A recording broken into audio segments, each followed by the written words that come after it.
welcome to day 2 of the Rally to Portugal 2011.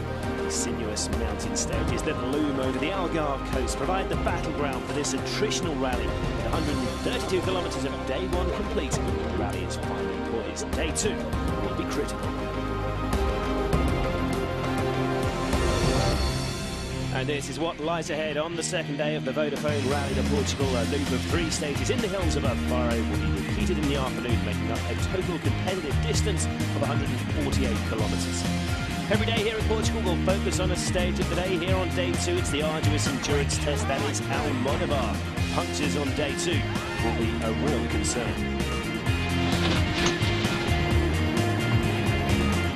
Our featured driver for this event is Sebastian Ogier. He's right in amongst the fight for the lead. And we'll bring you all the best of the action from this pivotal day here in Portugal. Peter Solberg stormed into the day 1 stage, is desperate to maintain his position in the title race. The prospect of punctures in Portugal persists throughout the event. After a bright start, Peter suffered 4 punctures in day 1 and eventually ran out of spares and was forced to retire. He'll super rally here on day 2. Ford have identified this event as the first vital opportunity to measure where their Fiestas compare to the Citroën DS3s. Mikko Hirvonen charged into the first stage, determined to strike an early psychological blow. After the first 3 stages, he held the lead, significant improving number 1 that he could cope with being first on the road, and number 2, his car was at least the equal of the DS3. He's very fast.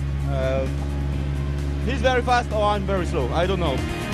Loeb and Ogier struck the next blow in the early afternoon, moving ahead of Hirvonen and Latvala, but there was still only seconds in it.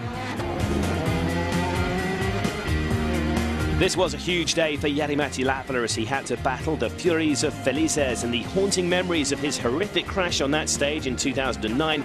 He emphatically exercised those demons, winning the stage. I was far too fast 2 years ago for that place.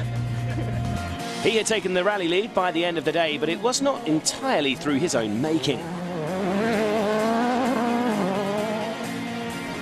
Because Citroën decided to gamble, slow down and relinquish the lead they built up over the Fords, sending Latvala and Hirvonen into the stages first on day 2 to sweep the loose surface gravel away and create a racing line of better grip.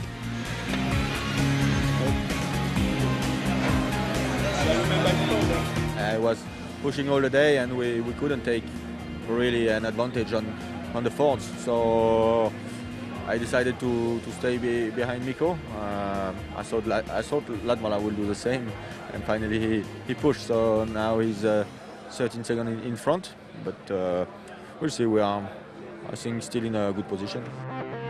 This is the leaderboard as we head into day 2. It's a Ford 1-2 with Latvala leading the way, 11.5 seconds ahead of Hirvonen, with the Citroëns of Loeb and Ogier lying ominously close behind. Henning Solberg will start day 2 in 5th.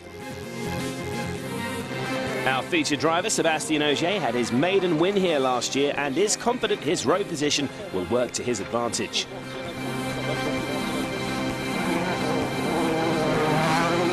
If I had the choice before the start of the rally to start 4th on the road for the second day, I would sing for sure. So now I'm happy with this day, but now the hard job is starting.